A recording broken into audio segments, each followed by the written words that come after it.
Hey, good morning, Eastern Oregon, and welcome to this February 1st version of AM Live on EOA, your connection to Eastern Oregon, and we're on the EOA network.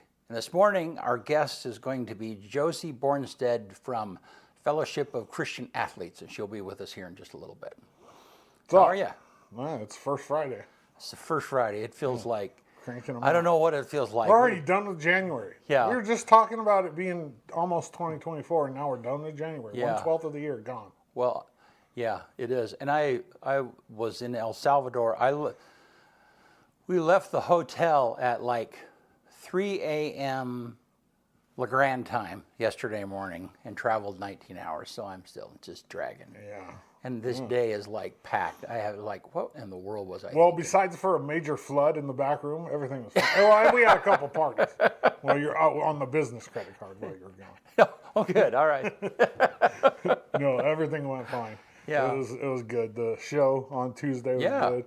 I think that's only the second time I've ever hosted. No, that's the third time I've hosted it on my own. I think I did it with Benny once, and then I had Amanda May as a guest one time. Yeah. Yeah. It's a lot easier when you have somebody else to but stuff on. it's a lot easier if it's somebody you know. Yeah.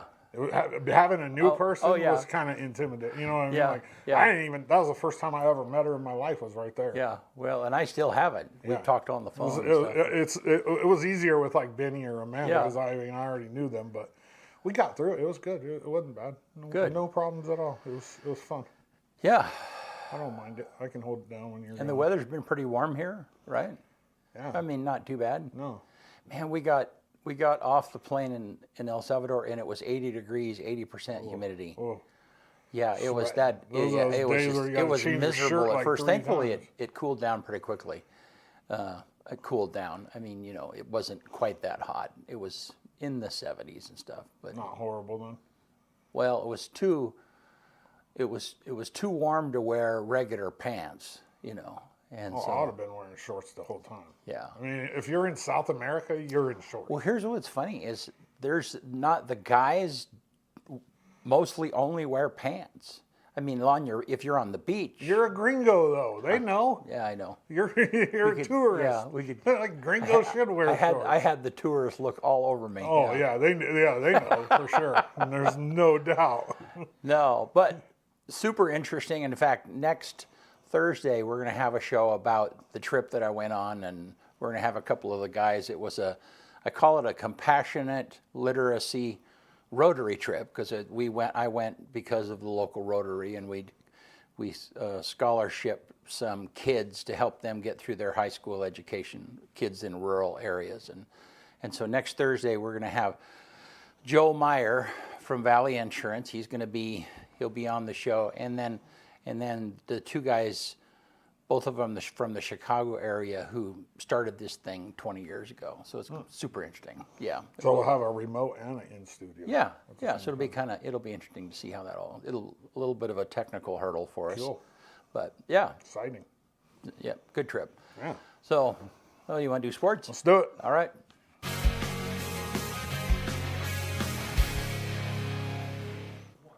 AM Sports Report brought to you by Hobby Habit here in La Grande, 411 First Street. Go check it out. They got a cool selection of everything that you need for whatever hobby it is you have.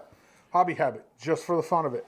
LHS Girls Wrestling is in Vail tonight. They'll duel Nissa and then Vail back-to-back. And then this weekend they're in Oregon for the Stokes Landing Girls Wrestling Invitational. The boys have senior night tomorrow night, the wrestling boys. That'll kick off at 5:15 up at the high school gym, and they plan on wrestling Nissa and Ontario back-to-back. So get up there and check it out and support these seniors. They got a good chance at winning a state championship. EOU men's wrestling is in Sweet Home tomorrow night for that duel against Southern for the wagon wheel. It's the duel where I said we give up a home meet in order to kind of like promote EOU wrestling. It'll be in Sweet Home. It's considered a home meet for us. And the wagon wheel's on the line. That'll kick off at 5:15 tomorrow night. This Saturday, the EOU women's wrestling team is in Des Moines at the Grandview Open, which is another huge tournament for them, a big-time tournament for this women's wrestling team who's ranked in the top 25. EOU men's and women's basketball are on the road this weekend. They're in Walla Walla on Friday and then LC State on Saturday. The LHS boys basketball team lost to Nissa on Tuesday, 64-60, and then the girls also dropped a tough one to Nissa, 42-40. Both of them go to Pendleton tomorrow night with action kicking off at 6 o'clock versus the Buckaroos. EOU baseball hosts St. Martin's. This is added to the schedule just recently. Tomorrow, 1 o'clock down at Optimist, and then they turn around for a doubleheader against St. Martin's starting at 11 on Saturday, and that all right here in town, right at Optimist. So if the weather's nice and you want to go check out some baseball, go check out this EOU baseball team. They won 3 out of 4 in their opening weekend. They have as many wins in the first weekend as they had all of last year. I mean, it's crazy.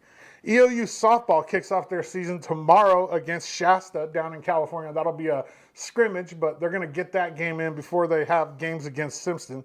I sat down with head coach Nicole Christian to take a look at their upcoming season. Here's what she had to say. So you got all the players in a room. What are you telling them this year? What's our goal? I want top 10. I want to be at the final site. My goal was to always be where my team finished when I played at 4th. I would love a Final 3 finish. I want a CCC to where we don't, a title tournament. We don't want to have to go on the road and go play at Southern or OIT anymore. Like our goal is to be like, okay, if May 1st, 2nd, when it's that CCC tournament, we want to host it in La Grande. We want to sleep in our beds. We want to be that team. And and I think we're facing OIT right out the door. Off the hop. Right out the door. Here, on our field. Number one. Hopefully on our field. Number 1 team in the nation. And OIT's been very known for starting off hot. They've got Hope, which we're excited to kind of scout that game and see how they face Allie, which is, I would say, very comparable pitcher to Kaylee. They had the same numbers. Dominant. She's already thrown a no-hitter. That interview comes out at 5:30 today on EO Live Sports, so check it out. AM Sports Report brought to you by Hobby Habit, 411 First Street, just for the fun of it. Good stuff, man. Yeah. All right, well, let's take a look outside, and it's pretty today. It was funny because I left my coat in the car in Portland. And, of course, it made no sense to take it to El Salvador, but, boy, I needed it when we got back. But I was thankful that there wasn't snow on the ground. It wasn't terribly ugly. Easy drive home. Yeah, it wasn't even raining. I mean, it was raining a little bit in Portland. So, yeah, let's take a look at the weather here. So up to 50, 40. I mean, it looks like it's going to be kind of like that same... Some snow on Saturday. Same thing for the rest of the week, yeah. Not too horrible. So, and it's been pretty dry here, right? Last few days, last week or so? Yeah, and the baseball team's going to try to get these games in. I don't know, with turf, they might. Know. We'll see. Yep. And it just depends kind of on how much accumulation of wetness there is down there. Yeah. But, man, that baseball team, I can't believe they've already won as many games as they won all last year. That's awesome. Yeah, they were 3-39 last year. Right now, they're 3-1. Wow.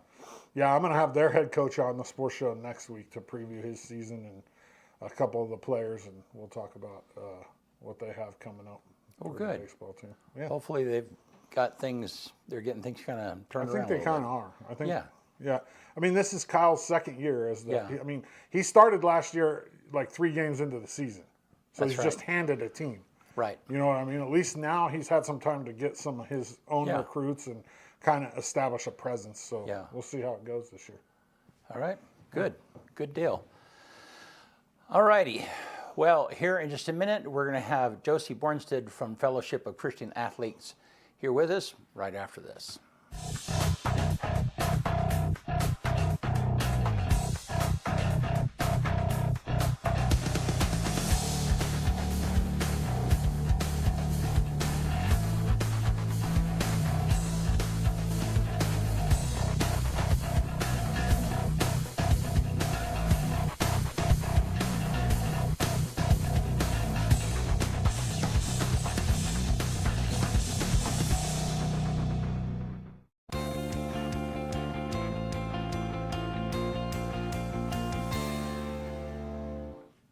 All right, we're back with Josie Bornstedt from Fellowship of Christian Athletes here locally.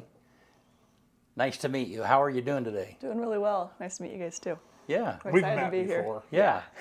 Yeah. You just met BC. Yeah. That's true. Yeah. Well, good. So tell us, you're from LeGrand? From LeGrand, born and raised. Yeah. Cool. And so, I mean, tell us kind of where you're in college, right? Kind of tell us where you are right now in your college career, and Yeah, I'd love and then to. how you got involved in Fellowship for Christian Athletes? Fellowship of Christian Of Athletes. Christian Yeah, Athletes. yeah, Thank you. no Fellowship worries. of Christian. Yeah, so born and raised in LeGrand. Stayed here for college. Was not planning on going to Eastern Oregon University, but I'm really glad that I did. And I'm studying marketing. We'll be graduating this spring. And then I'm currently working towards a functional nutrition counseling certification too. So I'm really excited about that. Cool. And then with FCA, Fellowship of Christian Athletes, I'm going on 9 years being involved with FCA, and it was interesting.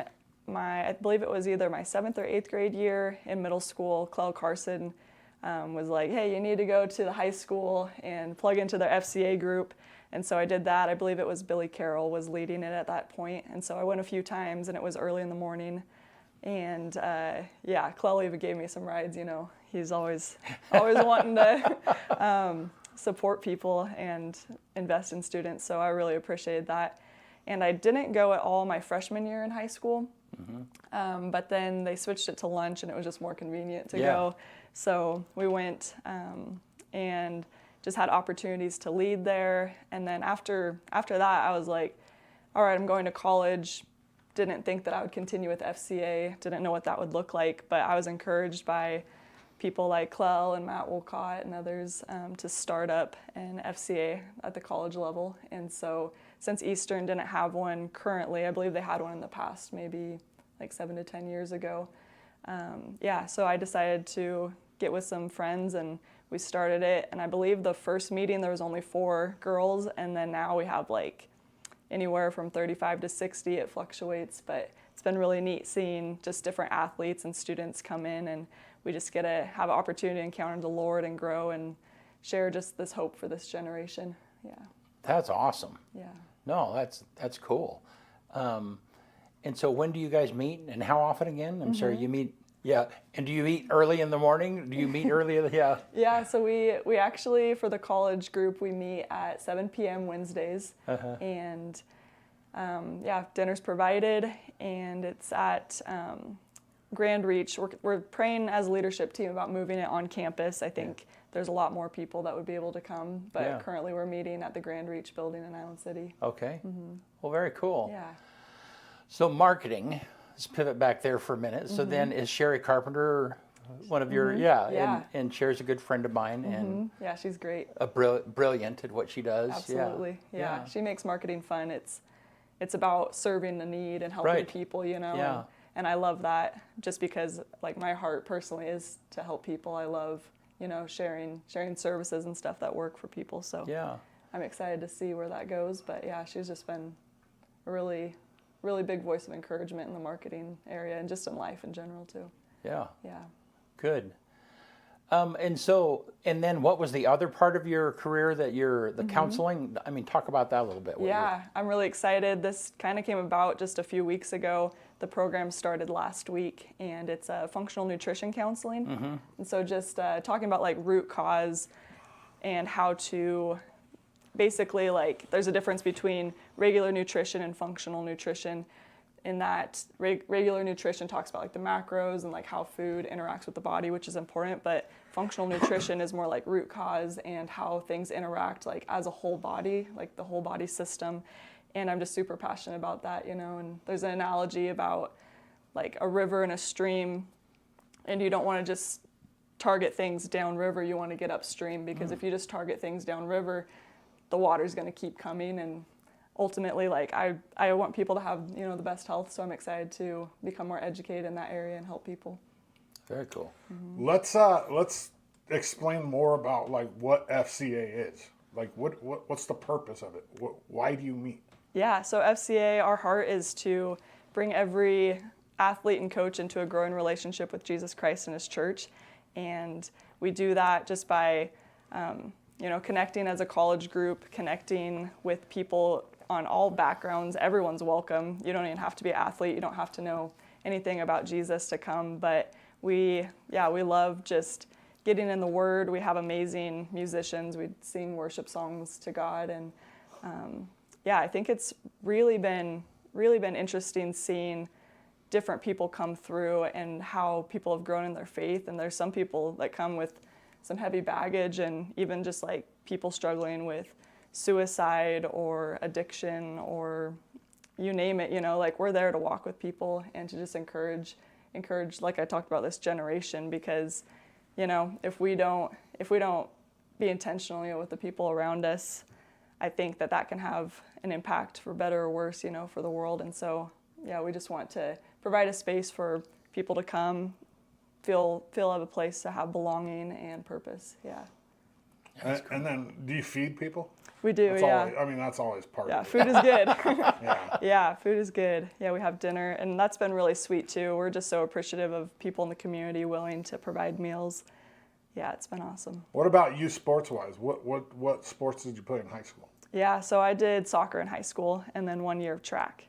And then they talked you into playing lacrosse last year at EOU. I actually, it's a funny thing, I've always wanted to play lacrosse. I have cousins that played on the East Coast and then in California. And I was like, I wish, LeGrand had lacrosse at the high school level. I would have loved to have played.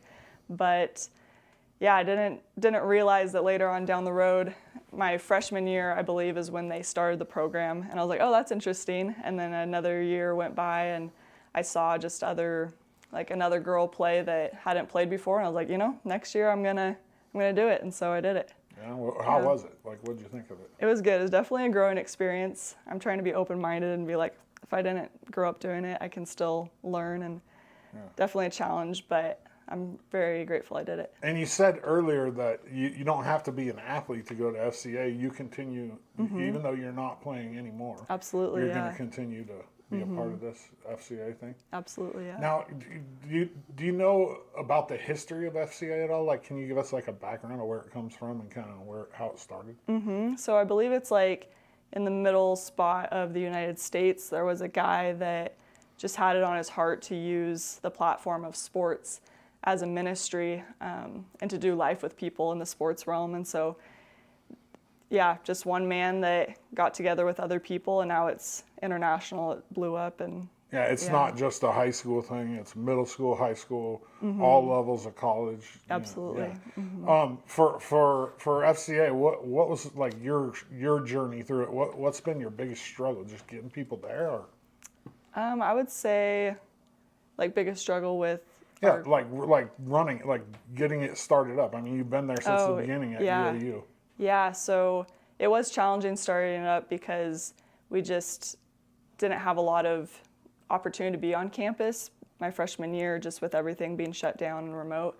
And so just being intentional to like continue to meet, and then things were opening up, and just like social media has been like a big opportunity to reach people, which is awesome. And then just sharing with people in classes like, hey, we have FCA this Wednesday if you want to come out.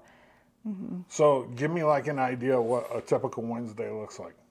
So we meet at 7 and we eat dinner for the first 30 minutes, just want to connect with people and get to know them better. And there's lots of laughs and fun times with that. And then after that, we basically just do some announcements, tell people any upcoming events that we have. And after that, we split up into some small groups and study a different book of the Bible. Right now we're in the book of James.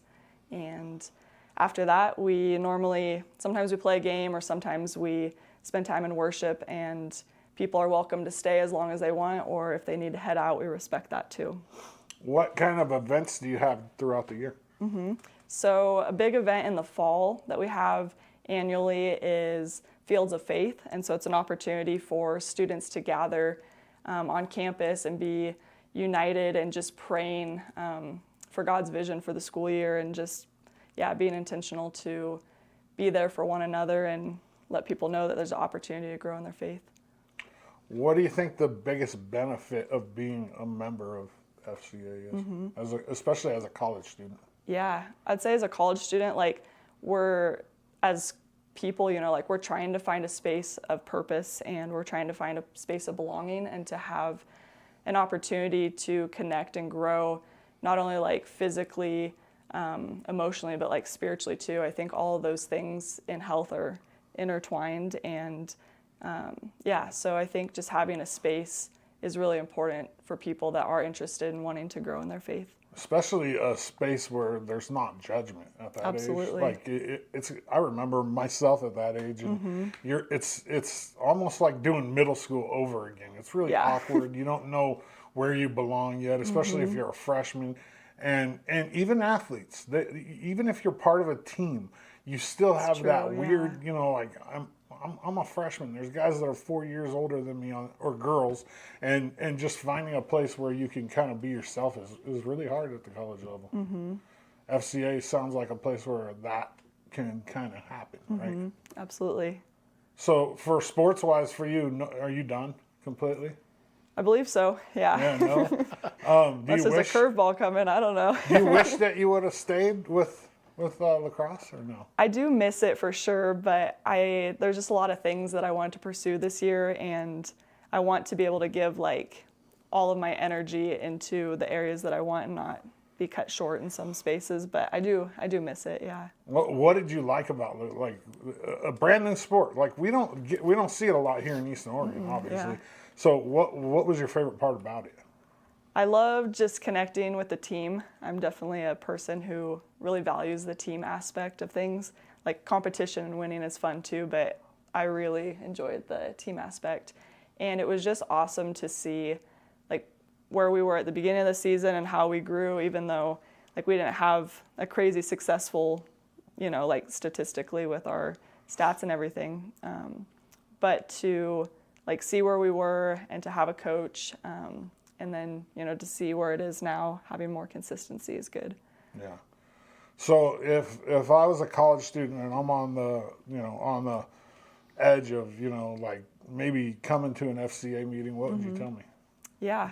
I would say a lot of people who come that, that weren't sure if they wanted to come or not, but they came and checked it out. So many I hear very often, they're like, I'm coming back every Wednesday, like this is awesome. Just people are real there and we have fun. And I just encourage you, like the first step's the hardest and you can come check it out. There's no pressure or obligation, but we just have a good time and everyone's welcome. How do you guys raise funds? Like, do you have a fundraiser? Like, how do you fund it? How's it funded? So since we're a club with Eastern Oregon University, there's a little bit of funding, club money, but otherwise we haven't done a lot of fundraising, yeah. Is there plans in the future?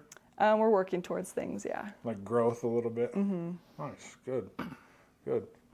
When I was in Seattle, in the early 90s. We moved here in 97. And that's when the University of Washington was doing super well. And that was kind of my first experience with FCA. They had different events that we would go to, and there were a couple of the quarterbacks. One of them was playing for Wazoo, and he would come. He ended up going pro. You would know his name. Ryan Leaf? What's that? Ryan Leaf? No. Oh, I was going to say he's one of the biggest busts in NFL history. Yeah, no, and then also the QB for University of Wyoming at the time too, Mark something. Anyhow, they were at those events, and they would they would kind of use it. I mean, the particular events that I was at, they were high school events, and then high school kids would get an opportunity to kind of see these Christian athletes and mix with them, and they had some guys that had been in the pros and had retired and so on and so forth, and it was a really cool opportunity, a cool draw, So what are your visions of and it's in high school. I mean, the availability is to have it in junior high clear through college. Is that correct? Or high school through college? Yeah, when I was in middle school, we didn't have one, but right now there is middle school through high school, and then it's growing in Union County. There's some other high schools that are getting. FCAs. Yeah. Yeah, and we do a lot with Youth for Christ, but those different organizations, it doesn't matter who they are, they just have a different audience, you know. Yeah. And we're close friends with Clell and Matt Walcott, and what great people for you to have the opportunity to mix with. Yeah. Yeah, in high school. Yeah. Maybe talk about how some of those people have been pivotal in your life and kind of encouraging you along. Yeah, I would say I grew up knowing about the Lord, but it wasn't until middle school that it became more personal in my faith. And there's been people, like Clell and Matt and numerous others that have just been encouraging me in my walk with the Lord. And it's neat just seeing over time, just like the growth and really like the surrender that I've given to the Lord. I believe that, especially like in college, there's just been a lot of things that I've voiced and verbalized that the Lord has just brought freedom from. And the cool thing about it is, like, in my brokenness, those are the areas that I get to help other people in, which doesn't quite make sense sometimes. You don't think that your weaknesses, are the things that God's going to use. You think like, oh, I need to have it all together, I need to be strong and all this, but God, like, he glories in our weakness, and he's strong in our weakness. And so I'm just really blessed by all the people that have poured into me, and I want to be that to others too. Yeah,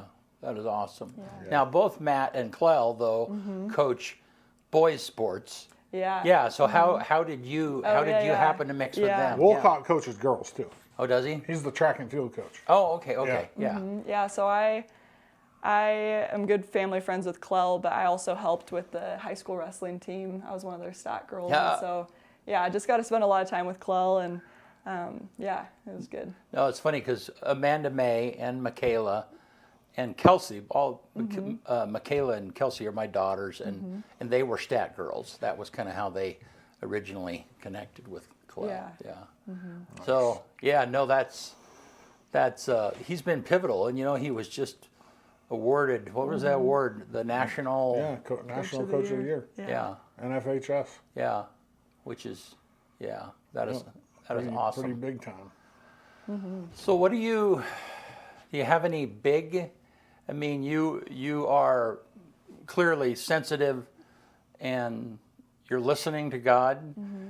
I don't know, I just got this sense that maybe, is there something bigger out there that he's calling you to? I'm sorry to put you on the spot, that's okay. but I don't know,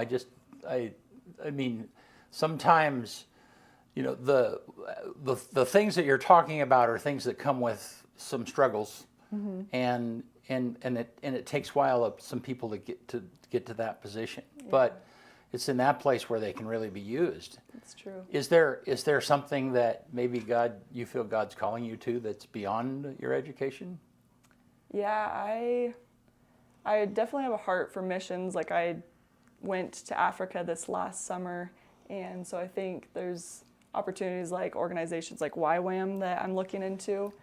But I'm honestly open, like, if the Lord wants me to go on staff with FCA in the future, I'm open to that. If he wants me to do missions, I'm just open to do whatever he would like. But I think I do have like a big heart and passion for like women, I think that's something that God, he's given me a voice for people who don't feel like they have a voice. And if I'm able to talk about things that I've struggled with in order for other people to find freedom, like, I'm willing to do that. Yeah. So some of these things, though, that you're talking about, they involve being poor. Just frankly, So how do you feel about that? Are you somebody, because, I don't know, some of the people that I've met that really jump into missions, somewhere along the line they've decided that earthly possessions they're less of a priority for them. How do you feel about that? Yeah, I think, ultimately, like, our treasures are in heaven, and as much as, like, there's desires in me that do want things of the earth, and that's not necessarily bad, No, right, but, absolutely. Like, I've just come to a place in my life where I just love the Lord so much, and it's like, this life, it's short. Like, we're not promised tomorrow, and that's kind of cliche, but honestly, like, it is a very real reality. And knowing, like, the truth of the gospel, where we can have a consistent hope, like a secure hope and salvation, knowing that like there's life after tomorrow, and just the idea of wanting to like be in full surrender to him and wanting to go wherever he takes me, because the times where I've tried to, plan out the things I want in my life, and some of them are good desires and some of them it's like, I'm so glad the Lord redirected me. I just want to be in a place where, I'm surrendered to the Lord and want to go where he wants me to go. But with that too, like earthly possessions and stuff, I think things, like we desire something that's tangible, something that's real, and putting our faith in the Lord like that, like if that's all that I have in this life, like that's enough, for me. I think a big thing too is like family. Like I love my family and I want to be close with them, but if that's something the Lord's calling me to surrender, it's like ultimately I want to go, and do. Well, do and that things is for him. that absolutely. I mean, when you do international missions, There's sacrifice. You you are. And, that's a big deal. It is. It was funny. My mom, and bless her heart, whenever I would complain, she'd say, "Well, at least you're not in Africa," and it's like, Mom, that's trite. Doesn't really help me in that situation.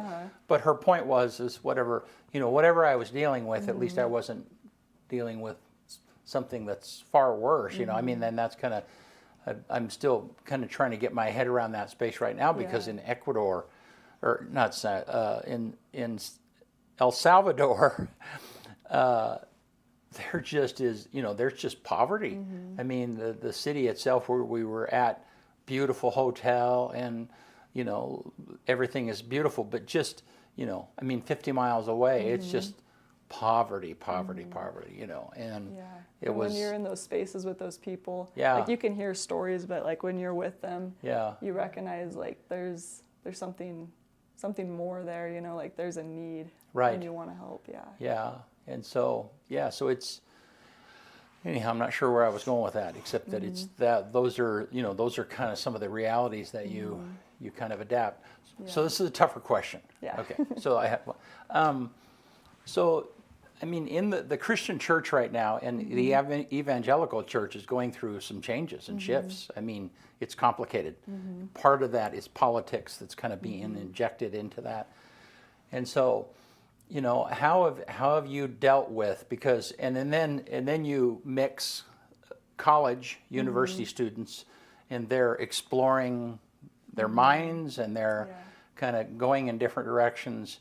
How are you able? How is FCA? You know where I'm going with this. How are you able to have people come in the door and find that mix together? I mean, how's that going? Talk to me about that a little bit. Yeah, so I think, like, I truly believe that the Word of God is truth, and there's a lot of ideologies and like even just political ideas and stuff that come in conflict with the Word of God, but ultimately, like, our heart is for people to know God. It's not like, oh, you need to, stop doing this or stop this or that. It's like Jesus calls us to repentance. Like, there is an opportunity, to surrender and to turn away from things that keep us from God. Like, that's what sin is. It keeps us from knowing God. And in order for us to be righteous, we have to put our faith in God. It's not like trying to change all these things in our life and then, we've reached righteousness. It's like we put our faith in Christ and we're made righteous through the blood of Jesus. But ultimately, it's like, there's a lot of things that can bring division. And if people want to have conversations about it, like, we're more than happy, to share truth and love. But I think ultimately focusing on the gospel and focusing on like where is it that Jesus can encounter someone's heart? I think that's more important than all the challenges, that come with all these different challenges, I guess we could call them. Good. Yeah. And people are showing up. Absolutely, so clearly they're finding some purpose. I mean, they're finding that is attractive to them, which as you know, the traditional church has really struggled. I mean, it's really struggled to hang on to young kids, you know, and I mean, and there's just churches are largely ineffective with college kids unless they have a super hot worship and you know, and I mean it just and they have, I mean, you should see the money that churches are spending on the type of gear that is in here. I mean, they make our equipment budget look minuscule, you know, but they're doing that all to reach a younger kids. And so for you guys to meet in a fairly simple church out in Island City and so many people to show up means that you're striking a chord somewhere. Yeah. So, well, awesome. Well, thanks you so much for taking the time. I appreciate it. Yeah. Anything else you want us to know about before we quit? I think that's all. I Yeah, just maybe encourage people to- give us some information. Yeah. Go ahead. Wednesdays at 7. Yeah. Yeah. And then how would they reach out to you if they wanted to? Yeah, so you can find us on EOU FCA on Instagram or LeGrand FCA. And yeah, come check out FCA if you guys are interested. I couldn't encourage people enough. Yeah. All righty. Well, good stuff. Well, we appreciate you. Yeah, thank you. You being here with us this morning, and what a great program, and it's great to get to know you, Josie. Yeah, thank you. It's been awesome. All right, you want to get us out of here? On this day and get out of here. What is today? February 1st. On this day in 1790, the U.S. Supreme Court convened for the very first time ever in New York City. What year again? 1790. Like 90. about a couple years before you were born. 1865 on this day, U.S. President Lincoln signed the 13th Amendment. What was the 13th Amendment, BC? The abolishing of slavery. Yes. Yeah. Yep. You got that trivia right. 1884 on this day, the first volume of the Oxford Dictionary is published. 1893 on this day, Thomas Edison completes the first movie studio in West Orange, New Jersey. Yeah. 1958 on this day, the first U.S. satellite is launched, the Explorer 1. 58. 1958. Wow. 1996 on this day, and I don't even know what this is. I just thought it sounded interesting. The Communications Decency Act is passed by the U.S. Congress. I don't know what that is. What year? 1996. So it must be something about, you know, the internet or passing along information about people, I would imagine. 2019 on this day, the U.S. President Donald Trump confirmed the U.S. withdrawal from the Intermediate Range Nuclear Forces Treaty because of Russia's violation of the agreement. So basically, that's Trump saying in 2019 that because Russia won't follow this agreement, we'll bomb, we'll nuclear. Why should we? Yeah, exactly. That's exactly what it was. Yeah. Which I mean, I don't know if I'm a fan of that. I get it, but 2023 on this day, at the age of 45, Tom Brady, regarded as the greatest NFL quarterback of all time, announces his re-retirement after a 23-year career and a record 7 Super Bowl titles. That's crazy. Number 1 song in America on this day in 1994 from the Three Musketeers soundtrack, All for Love, with Bryan Adams, Rod Stewart, and Sting. The quote of the day comes from Oprah. If you look at what you have in life, you'll always have more. If you look at what you don't have in life, you'll never have enough. One more time. If you look at what you have in life, you'll always have more. If you look at what you don't have in life, you'll never have enough. That's it. That's all we got. Good stuff. Yeah. Thank you again, Josie, for joining us from FCA. Thank you. And Yeah. It was great. Next Tuesday. Next Tuesday, who do we got? Didn't you say? Oh, yeah. Next Tuesday, we have the executive director of the warming station. I believe her name is Mandy Mayhem. Okay. Maddie Mayhem. And she's going to come on and answer questions. I have some questions about. Yeah. I mean, and I kind of hit some of those questions with her on the phone, and we'll get you guys those answers on Tuesday. Yeah, she'll give us an update on how they're doing and where they're doing it. So Pretty excited about that. yeah, and then on Thursday, we'll kind of have a little bit of a review of the Rotary trip that I had in El Salvador. So thank you very much for being with us today, Josie. you. Really appreciate it. We'll see you Thursday. Yeah, thank you.